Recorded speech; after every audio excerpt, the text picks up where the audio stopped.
Mari kita berdoa. Bapa di surga, kami datang kembali kepadamu bermohon, Tuhan, berkati kami dengan hikmah, agar kami mampu mengetahui rencana-Mu di dalam kehidupan kami. Terima kasih Tuhan, Kau sungguh baik di dalam hidup ini. Amin. Selamat malam dan shalom bagi saudara-saudara di mana saja berada. Ada kabar sukacita bagi kita di malam ini, yaitu Allah mengasihi Anda. Ayat inti yang akan saya bawakan di dalam kesempatan ini terambil dalam kitab Wahyu, pasalnya yang ke-21, ayatnya yang pertama. Lalu aku melihat langit yang baru dan bumi yang baru, karena langit yang pertama dan bumi yang pertama telah berlalu, dan laut pun tidak ada lagi. Saudara, pada saat Marco Polo kembali ke kampungnya setelah sekian lama dia tinggal di Asia, teman-temannya mengira bahwa Marco Polo ini telah gila akibat dari perjalanannya yang panjang ini. Tetapi mereka tidak mengetahui bahwa pada saat dia melakukan perjalanannya yang panjang itu, dia pun kemudian menemukan cerita yang dahsyat. Dia telah berlayar ke sebuah tempat yang penuh dengan perak dan emas. Dia telah melihat batu hitam yang terbakar, tetapi tidak seorang pun yang pernah mendengarkan tentang batu bara. Dia telah melihat pakaian yang tahan api walau dilemparkan di dalam kobaran api, tetapi tidak seorang pun yang pernah mendengarkan tentang asbes. Dia pun kemudian bercerita tentang ular yang panjangnya kurang lebih 10 kaki dengan rahang yang sangat besar dan siap menelan mangsanya, tetapi tidak seorang pun yang mendengarkan tentang buaya. Kacang-kacangan yang besar seukuran kepala seorang manusia dan putih seperti susu di dalamnya, dan sesuatu yang keluar dari dalam bumi yang mampu untuk menyalakan lampu, tetapi tidak seorang pun yang pernah mendengarkan, yang pernah melihat tentang buah kelapa, tentang minyak bumi. Mereka hanya tertawa saat mendengarkan Marco Polo ini bercerita.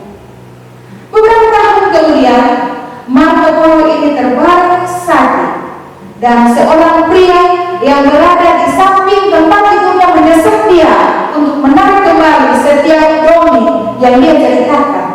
Tetapi dia membantah pemuda tua itu. Dia katakan bahwa segala yang saya ceritakan itu benar-benar nyata, dan saya baru menceritakan sebagian saja dari apa yang saya lihat. Saudara, penulis Alkitab yang memberikan kita pandangan sekilas tentang surga, kelihatannya mengumandangkan perasaan Marko ini. Di dalam penglihatannya mereka melihat sebuah tempat yang cerah, mereka melihat sebuah tempat yang fantastik, sehingga mereka hanya dapat menggambarkan sekeping dari apa yang mereka lihat. Dan kita saat ini menghadapi tantangan seperti yang dihadapi oleh teman-teman Marco Polo. Kita harus mampu membayangkan apa yang belum pernah kita lihat. Kita harus mampu membayangkan apa yang belum pernah kita dengar. Karena pandangan Alkitab mengenai surga bukan hanya duduk di atas awan sambil bermain harpa. Pertanyaannya di sini, saudaraku, apakah surga itu tempat yang nyata? Saudaraku, Yesus sedang mempersiapkan suatu tempat yang sungguh-sungguh nyata, sementara mempersiapkan suatu tempat yang benar-benar nyata. Yohanes 14 ayat yang ke-1, 2 dan ayat yang ketiga mengatakan, janganlah gelisah hatimu, percayalah kepada Allah dan percayalah juga kepada Di rumah Bapakku banyak tempat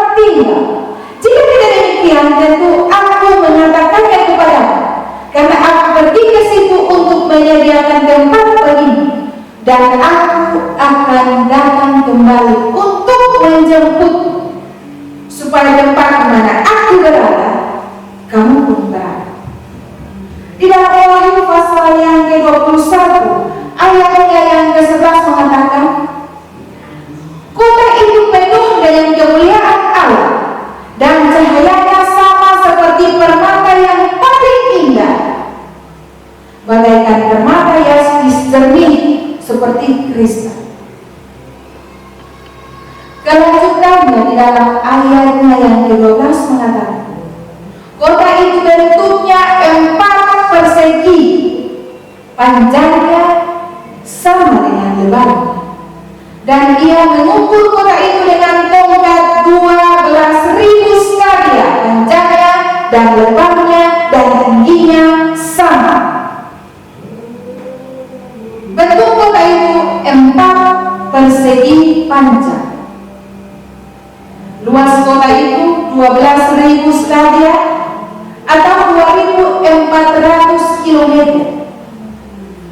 Keliling kota 1.200 mil, dan panjang kota pada setiap sisi 600 km. Tinggi tembok itu 600 km. Apabila kita bandingkan dengan kota Jakarta, maka luas kota Jakarta 670 km, 537 kali kota Jakarta. Bayangkan saudaraku, terbuat dari apa kota ini? 12 pintu gerbang terbuat dari mutiara, jalannya dari emas, fondasinya terbuat dari batu-batu mulia. Ada batu yaspis di sana, batu nila di sana, batu sardis di sana, batu ratna cempaka, dan batu-batu mulia lainnya. Yesus datang kedua kali untuk menjemput kita ke sebuah istana yang telah dibuat khusus di surga, yang jauh lebih mulia dari apa yang selama ini kita mimpikan, yaitu Yerusalem baru. Dan kita akan tinggal di sana selama 1000 tahun. Yesus hendak membawa umat manusia turun ke planet bumi. Api datang untuk membersihkan, memurnikan seluruh dunia ini, dan kemudian Yerusalem baru akan menjadi tempat yang kekal bagi mereka yang diselamatkan. Apa yang dilihat selanjutnya oleh Yohanes Wahyu? Lalu aku melihat langit yang baru dan bumi yang baru, karena langit yang pertama dan bumi yang pertama telah berlalu, dan laut pun tidak ada lagi.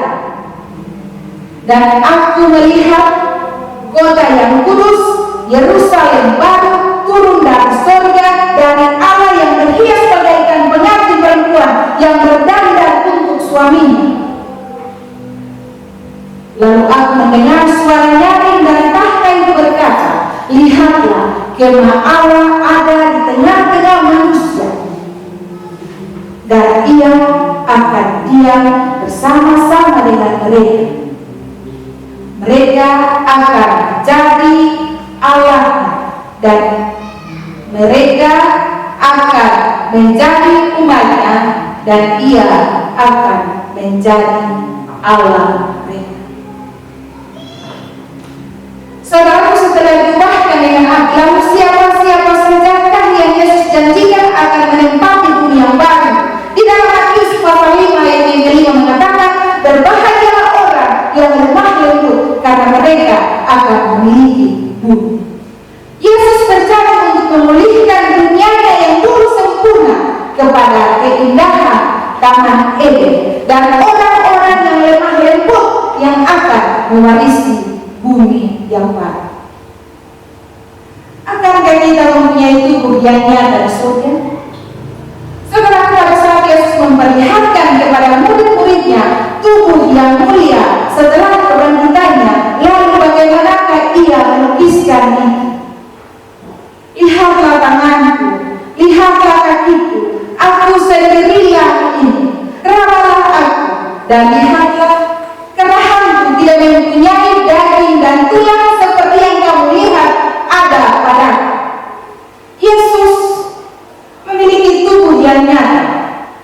Dia mengundang Thomas untuk menyentuhnya. Dan di dalam kesempatan ini, Yesus berjalan masuk ke rumah yang nyata. Yesus berbicara kepada orang-orang yang nyata. Yesus makan makanan yang nyata. Dan sudah ditempati oleh orang yang nyata, yang memiliki tubuh yang mulia.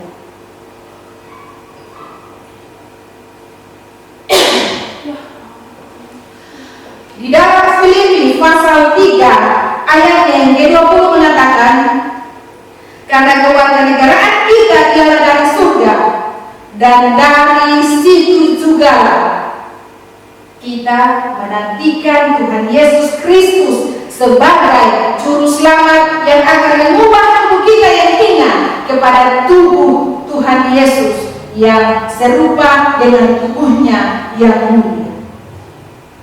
Saudara, kita meyakini bahwa tubuh surgawi kita ini akan sepadan, akan senyata dengan tubuh surgawi Kristus setelah kebangkitannya.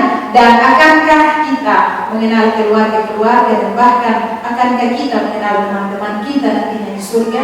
Di dalam pertama Korintus 13 ayatnya yang ke-12 mengatakan, karena sekarang kita melihat dalam cermin suatu gambaran yang sama-sama, tetapi nanti kita akan melihat muka dengan muka. Dan sekarang ini aku hanya mengenal dengan tidak sempurna, tetapi nanti aku akan mengenal dengan sempurna seperti aku sendiri dikenal. Saudaraku, di surga kita akan saling mengenal dengan sempurna. Kita akan mengerti satu dengan yang lainnya. Kita akan menghargai satu dengan yang lainnya lebih daripada apa yang pernah kita dapatkan di dunia saat ini. Murid-murid Yesus mengenalinya, mengenali tubuh surgawinya karena ciri khas yang dikenal. Maria mengenal dia di kuburan karena suaranya yang pernah memanggil namanya. Orang tebusan pasti akan mengalami reuni muka dengan muka. Bayangkan kesukaan dari mengenal senyum istimewa dari pasangan kita, dari suami kita, dari istri kita, dan suara merdu yang kita dengarkan keluar dari suara anak-anak kita yang pernah kita pegang dan tempatkan pada peristirahatan yang sementara. Bayangkan kesukaan kita pada saat bertemu dengan keluarga kita. Dan ini akan menjadi suatu kehidupan di dalam keabadian surga. Apakah yang akan kita lakukan di surga? Saudara, kita mempunyai banyak kegiatan di sana. Bahkan kegiatan-kegiatan yang akan menantang kita. Bagaimana kita merancang, bagaimana kita membangun rumah impian kita sendiri. Yesaya 65 ayatnya yang ke-17 sampai dengan ayatnya yang ke-12 mengatakan, sebab sesungguhnya aku menciptakan langit yang baru dan bumi yang baru. Aku akan bersorak karena Yerusalem dan bergembira karena umatku, dan orang-orang pilihanku akan menikmati pekerjaan tangan mereka. Yesus telah mempersiapkan rumah kita di dalam kota yang suci, Yerusalem baru. Alkitab menyatakan kita juga akan merancang dan membangun rumah-rumah lainnya. Mungkin saja perumahan di luar kota yang indah, menghiasinya dengan beragam-beragam tanaman surga. Dan siapa yang tahu, pengalaman teknologi tinggi apa saja yang akan kita dapat di sana.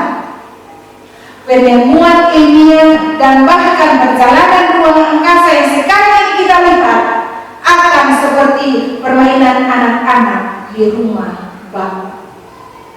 Allah akan menjadikan bumi ini menjadi sebuah taman Eden yang dulunya sempurna. Tidak ada lagi tumpahan minyak di sana, tidak ada lagi asap di sana, tidak ada lagi kemarau dan pohon-pohon megah, tebing-tebing gunung tanpa kecurangan. bukan hanya keindahan dunia, tetapi juga kemampuan kita untuk menikmatinya akan dipertambahkan. Hal itu seperti hari pertama keluar rumah setelah sakit sekian lama, dan kenyataannya di dalam 20 menit pertama akan berkembang menjadi sebuah keabadian yang ajaib. Apakah Anda suka menikmati pengalaman-pengalaman, hal-hal baru, belajar dan berkreasi? Di sana, pemikir-pemikir abadi akan merenungkan kesukaan yang tak kunjung sirna mengenai kuasa penciptaan yang ajaib dan misteri kasih yang menebuskan. Setiap bakat akan dikembangkan, setiap kemampuan akan ditambahkan, dan penambahan pengetahuan tidak akan meletihkan pikiran atau menghabiskan tenaga. Di sana usaha-usaha yang paling agung dilakukan, aspirasi yang paling tinggi dicapai, cita-cita yang paling tinggi diwujudkan, dan di sana masih akan timbul ketinggian-ketinggian baru untuk di atas. Keajaiban-keajaiban baru untuk digabung, kebenaran-kebenaran baru untuk dipahami, dan tujuan-tujuan baru yang memerlukan kuasa pikiran, badan, dan jiwa. Segenap kekayaan alam semesta akan terbuka untuk pelajaran dan penyelidikan umat tebusan Allah.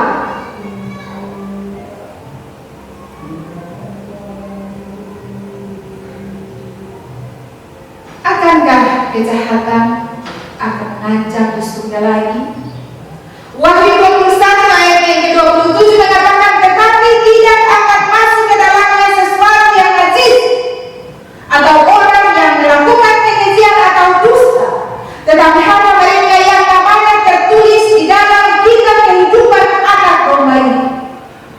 Tuhan akan menghapuskan dosa dan akibat-akibat buruknya secara tuntas. Hal itu tidak akan muncul lagi. Apabila Kristus menyatakan dirinya, kita akan menjadi sama seperti Dia.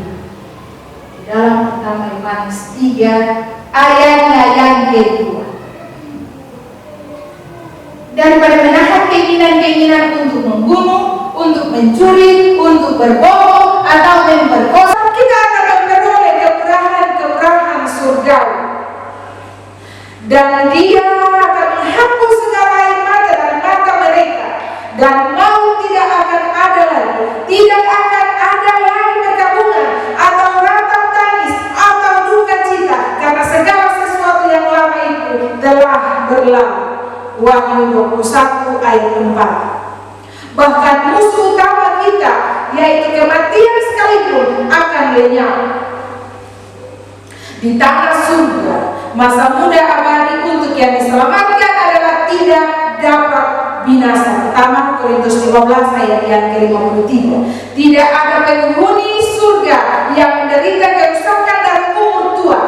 Dan surga tidak hanya menghancurkan akibat dosa, tetapi juga membalikannya. Saudaraku, bayangkan apa yang akan terjadi pada orang yang menderita dengan cacat seumur hidupnya. Di dalam Yesaya 35 ayatnya yang ke-5 dan 6 mengatakan, pada waktu itu mata orang-orang buta akan dicelikan dan telinga orang tuli akan dibuka. Pada waktu itu orang lumpuh akan melompat seperti anak rusa, dan mulut orang bisu akan bersorak-sorai.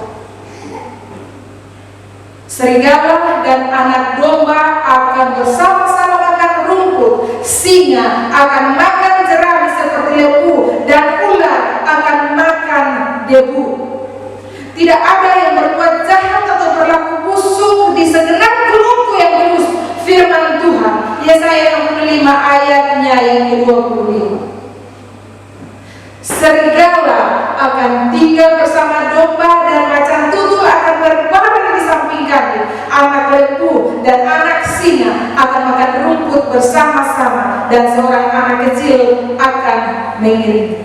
Tidak ada yang satu. Yesaya 33:24 berkata, tidak ada seorang pun dan semua penduduknya akan diampuni kesalahannya. Apakah yang paling menggetarkan di surga nanti? Saudaraku, bayangkan apabila kita bertemu muka dengan muka bersama dengan pencipta alam semesta. Lihatlah kemah Allah ada di tengah-tengah manusia, dan Dia akan diam bersama-sama dengan mereka, dan mereka akan menjadi umatnya, dan Dia akan menjadi Allah mereka. Tuhan yang Maha Kuasa berjanji akan menjadi teman dan akan menjadi guru kita, dan betapa bahagianya kita dapat duduk di bawah kakinya. Bayangkan saudara, apa yang diberikan oleh seorang musisi pada saat dia menghabiskan waktunya bersama-sama dengan Mozart. Dan bayangkan beberapa besar penghargaan yang ahli ilmu fisika berikan kepada seorang ilmu fisika dari pertemuan antara dia bersama-sama dengan Albert Einstein. Atau beberapa besar artinya bagi seorang pelukis saat dia menghabiskan waktunya duduk bersama-sama dengan Rembrandt. Dan orang tebusan akan mempunyai hak yang istimewa, yang lebih besar, yaitu mereka akan berbicara muka dengan muka bersama dengan pencipta dari segala musik, segala ilmu dan segala seni. Mereka akan berada pada jarak yang sangat dekat dengan Tuhan. Dan hubungan ini akan berlanjut menjadi sebuah penyembahan. Alkitab katakan di dalam Yesaya pasal 66 ayat 23, bulan berganti bulan dan sabat berganti sabat, maka seluruh umat manusia akan datang untuk sujud menyembah di hadapanku, firman Tuhan semesta alam. Di tengah-tengah kota surgawi berdiri tahta Tuhan yang putih dan megah, dikelilingi oleh pelangi seperti jarum, wajahnya bersinar seperti nyala terik matahari, dan di bawah kakinya laut kaca mengalir ke segala arah. Pada permukaan kristal yang mencerminkan keagungan Allah, umat tebusan berkumpul untuk mengeluarkan puji-pujian yang penuh sukacita. Yesaya 35 ayat yang ke-10 mengatakan, dan orang-orang yang dibebaskan Tuhan akan pulang dan masuk ke Sion dengan bersorak-sorai, sedangkan sukacita abadi meliputi mereka, kegirangan dan sukacita akan memenuhi mereka dengan kedukaan, dan keluh kesah akan menjauh. Inilah seseorang yang kebaikannya tidak pernah hilang sedetik pun. Kesetiaannya, kesabarannya, dan perasaan kasihnya akan terus mengalir. Mari kita puji nama Tuhan.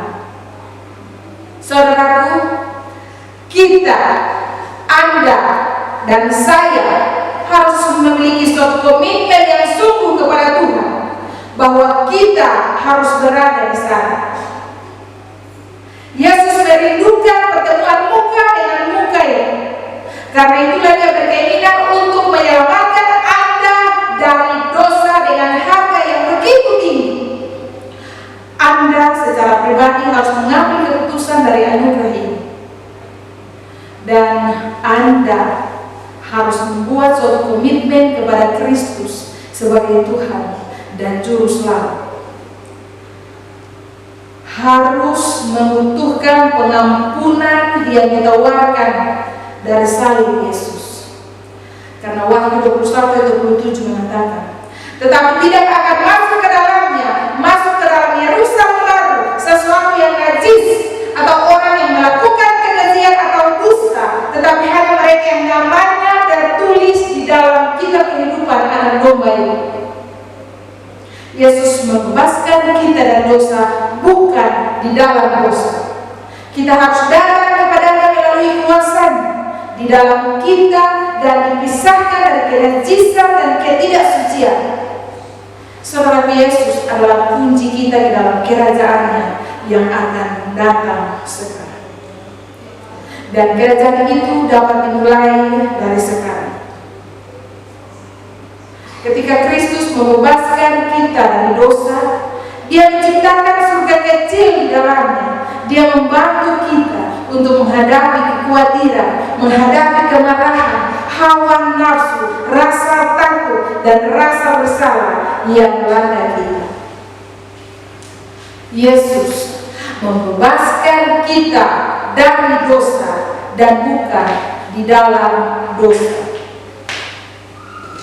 Pengharapan akan surga bukanlah merupakan suatu pelarian dari masalah-masalah kehidupan kita, melainkan membantu kita untuk menciptakan surga yang lebih banyak di muka bumi ini. Jajak pendapat yang dilakukan baru-baru ini menunjukkan bahwa orang-orang yang percaya pada kehidupan setelah kematian menjalani kehidupan yang lebih bahagia dan mempercayai orang lain lebih dari mereka yang tidak percaya. Tidak ada hal yang memiliki akibat yang lebih dramatis di dalam hidupmu saat ini dibandingkan sebuah hubungan saling percaya dengan Yesus Kristus. Dengarkanlah bagaimana Petrus menggambarkan hasil dari keyakinan yang hidup. Pertama Petrus pasal 1 ayat yang ke-8 mengatakan, sekalipun kamu belum pernah melihat dia, namun kamu mengasihinya, kamu percaya kepada dia sekalipun kamu sekarang tidak dapat melihatnya. Kamu bergembira karena sukacita yang mulia dan yang tidak terkatakan, karena kamu telah mencapai tujuan imanmu, yaitu keselamatan jiwa.